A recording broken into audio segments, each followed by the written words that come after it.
তুমি যেখানে ভাবো সবকিছু শেষ হয়ে গেছে, কখনো কখনো সেখান থেকেই নতুন কিছুর সূচনা হয়। মানুষের সবচেয়ে বড় শত্রু তার মন। মন দুর্বল হলে মানুষ এগোতে ভয় পায়, আবার মনকে দৃঢ় করতে পারলেই জয়ী হয়। টাকা আর ভালোবাসা দুটোই দামি জিনিস, কিন্তু এর মধ্যে বিশাল তফাৎ আছে। টাকার জন্য খুব ভালো মানুষ খারাপ হয়ে যায়, আর ভালোবাসার জন্য খুব খারাপ মানুষও ভালো হয়ে যায়। শুনতে খারাপ লাগবে, কিন্তু এটাই সত্যি।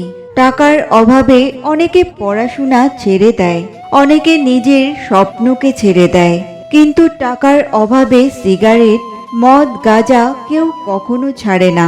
ফুলকে ভালোবাসলে বৃক্ষের শেকড়ে জল দাও, আর মানুষকে ভালোবাসলে রূপকে নয়, চরিত্রকে সম্মান দাও। আমাদের জীবনে সফলতা এই বিষয়ের ওপর অনেকাংশে নির্ভরশীল। কে আমাদের পরামর্শদাতা?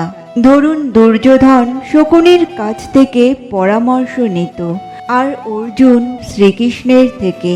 মনে রাখবেন, ধূর্ত ব্যক্তিরা যদি বোঝানোতেই বুঝে যেত, তবে বাঁশি বাজাতে থাকা শ্রীকৃষ্ণ কখনো মহাভারত হতে দিতেন না।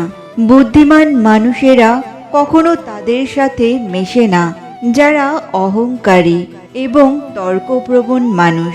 ট্রেন ছাড়তে 3 ঘন্টা দেরি হবে জেনে এক ব্যক্তি ওয়েটিং রুমে বসতে গেল।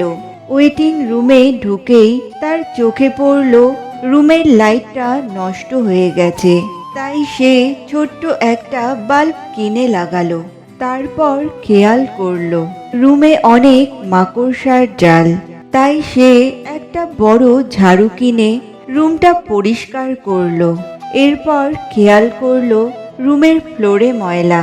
তখন সে রুমটা ঝাড় দিল। তারপর খেয়াল করলো রুমে বসার চেয়ারগুলো খুব একটা আরামদায়ক নয়। তাই সে একটা আরামদায়ক চেয়ার কিনলো।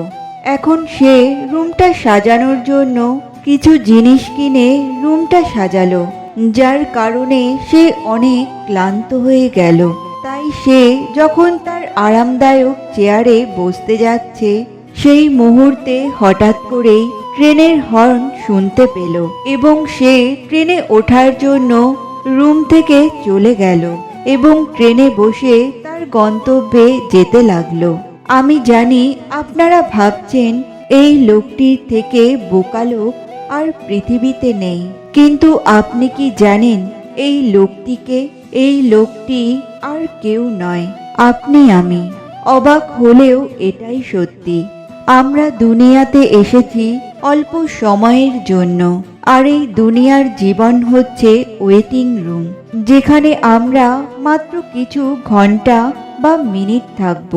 অথচ আমরা এই দুনিয়ার জীবনকেই এমনভাবে সাজাচ্ছি যে আমরা ভুলেই গেছি আমাদের মৃত্যু অনিবার্য, এবং আমাদের এই সাজানো গোছানো দুনিয়ার সবকিছু ছেড়ে মৃত্যু নামক ট্রেনে চড়ে চলে যেতেই হবে। একটা সুন্দর বন্ধুত্ব গড়ে ওঠে দুটি বিষয়ের ওপর ভিত্তি করে: 1, মিলগুলো খুঁজে বের করা, আর 2, অমিলগুলোকে শ্রদ্ধা করা। তৃষ্ণা পেলেও যেমন কেউ বিষ পান করে না, ঠিক তেমনি একাকিত্ব বোধ করলেও কখনো প্রাক্তনের কাছে যাবে না। আইন বেড়েছে, কিন্তু অপরাধ কমেনি। দৈহিক সৌন্দর্য বেড়েছে, কিন্তু মনের সৌন্দর্য বাড়েনি। খাদ্যদ্রব্য বেড়েছে, কিন্তু খাদ্যদ্রব্যের গুণাগুণ বাড়েনি। শিক্ষক বেড়েছে, কিন্তু শিক্ষকদের নীতিবোধ বাড়েনি।